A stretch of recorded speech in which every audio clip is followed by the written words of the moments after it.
मैं AR आज़ाद, संपादक दूसरा मत, आपके सामने YouTube चैनल के जरिए किसानों पर बात कर रहा हूँ। दरअसल किसानों के कंधों से सरकार का मास्टर स्ट्रोक फिसल गया है। गणतंत्र दिवस के मौके पर किसानों की ट्रैक्टर रैली को जिस तरह से सरकारी तौर पर बदनामी के दाग से सराबोर किया गया, वह अब किसी से ढका छुपा नहीं है। सरकार अपनी हट, जिद और मंसूबों को पूरा करने के लिए कहां तक जा सकती है, इसका नजारा लोकतंत्र के दिन अन्नदाता के साथ हुए सरकारी रुख और रवैयों को देखकर आसानी से समझा जा सकता है। बहरहाल, जिस पार्टी ने विपक्ष में रहकर किसानों और जवानों के नाम पर सियासत कर सत्ता तक पहुंची, उसी पार्टी से किसानों को छल का शिकार होना पड़ेगा। शायद ही किसी ने इतनी दूर तक जाकर सोचा होगा। जाहिर है किसानों ने भी नहीं सोचा, लेकिन अब किसानों को भी सोचना होगा। जाहिर है किसानों ने भी नहीं सोचा होगा, लेकिन अब किसानों को भी सोचना होगा। आखिर ये सब क्या है? ये सरकार की दरियादिली है, किसानों के साथ दिल लगी है, या फिर किसानों की फौरी जरूरत ही सरकार को नहीं है? ये एक ऐसे सवाल हैं जिस पर सरकार को भी सोचना है, जनता को भी सोचना है और किसानों को भी चिंतन करना है। जैसा भी कुछ हो, लेकिन एक लोकतांत्रिक सरकार अन्नदाता के साथ ऐसा बर्ताव तो नहीं कर सकती जैसा वह असंवेदनशील होकर कर रही है। ऐसा लगता है कि किसानों की समस्या कोई समस्या ही नहीं है। सरकार जो कह दे किसान उसे मान ले। देश जिस तरह से मानता आ रहा है वो किसान भी उस तरह से मान ले। किसानों की समस्या को समझना सरकार नहीं चाहती है। जब किसान कह रहे हैं कि ये तीनों कानून जो हैं हमारे लिए काले कानून हैं, तो फिर सरकार इस पर सोचना भी क्यों नहीं चाह रही है?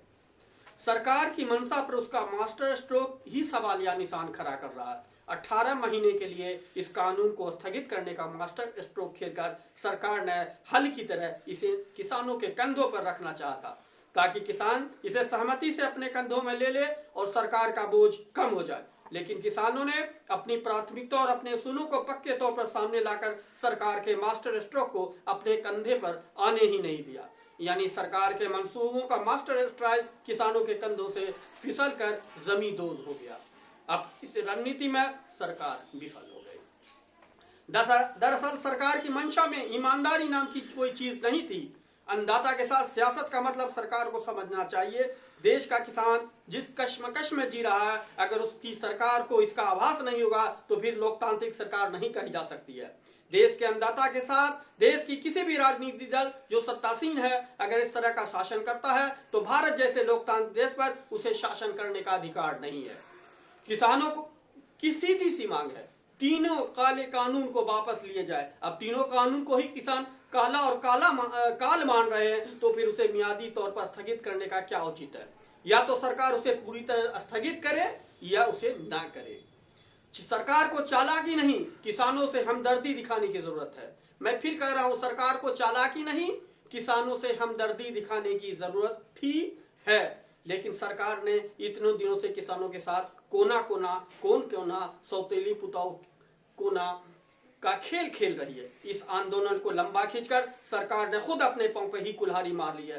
सरकार खुद अपने ही बुने जाल में फंसती चली गई। नतीजतन सुप्रीम कोर्ट के दखल से हुई किरकिरी के बाद सरकार के पास किसानों को समस्याओं का निदान निकालने के अलावा कोई दूसरा रास्ता बचा नहीं था। उसने किसानों की मांग को मांग ही लेनी चाहिए थी, लेकिन सरकार और सत्तासीन दल ने एक मास्टर स्ट्रोक खेलकर किसानों को बहलाने की कोशिश की। लेकिन न तो किसान इस मास्टर स्ट्रोक के झांसे में आए, न वह बहले। इससे यह हुआ कि किसान और मजबूती के साथ अपने स्वर को मुखर करते हुए आंदोलन को चरम पर ले जाने के लिए कटिबद्ध और प्रतिबद्ध हो गए, और सरकार अपने मास्टर स्ट्रोक के जाल में खुद फंस गई।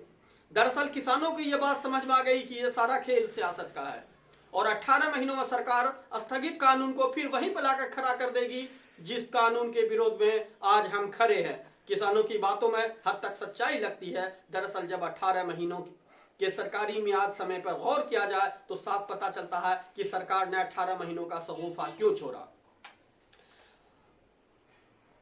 अब हम सरकार के 18 महीनों का पोस्टमार्टम करते हैं तो पता चलता है कि लगभग 4 महीनों बाद मई में 5 राज्यों के चुनाव होने हैं। इनमें पश्चिम बंगाल, असम, केरल, तमिलनाडु और पुडुचेरी विधानसभा के चुनाव होने हैं।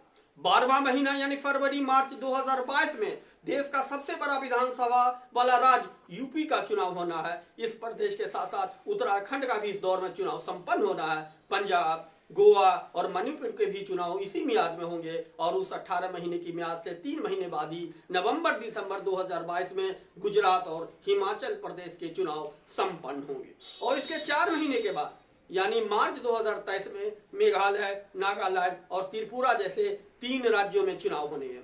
इस चुनाव के 2 महीने बाद ही यानी मई 2023 में कर्नाटक के चुनाव होने हैं और इस साल दिसंबर 2023 में मध्य प्रदेश, छत्तीसगढ़, तेलंगाना और राजस्थान की जनता को वोट डालने के लिए लंबी कतार में लगना है।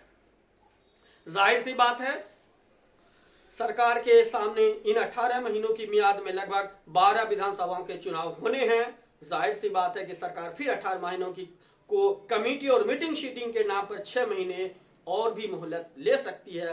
तब तक किसानों का गुस्सा भी ठंडा हो जाएगा और चुनाव भी निकल जाएंगे। फिर देखा जाएगा जो होना। यही सरकार की मंशा है और यही किसानों को भी अब समझ में आ रहा है। लेकिन यह मास्टर स्ट्रोक खाली कारतूस ही साबित हुआ, कुछ ऐसा ही आभास होता है, क्योंकि सरकार के इस दरियादिली पर किसानों को भरोसा नहीं हुआ और किसान अपनी मांग पर अभी भी अडिग हैं, जिद पर अड़े हैं और वो कहते हैं कि ये हमारी जिद नहीं है, हम अडिग तो हैं लेकिन ये हमारी जिद नहीं है, हमारी जरूरत है।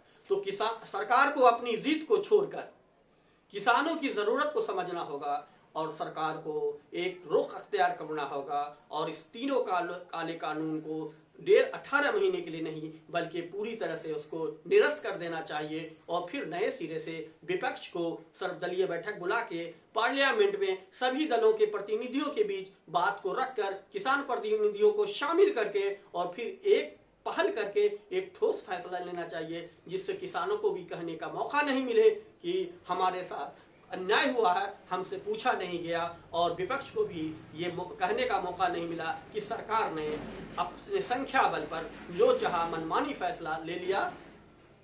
धन्यवाद।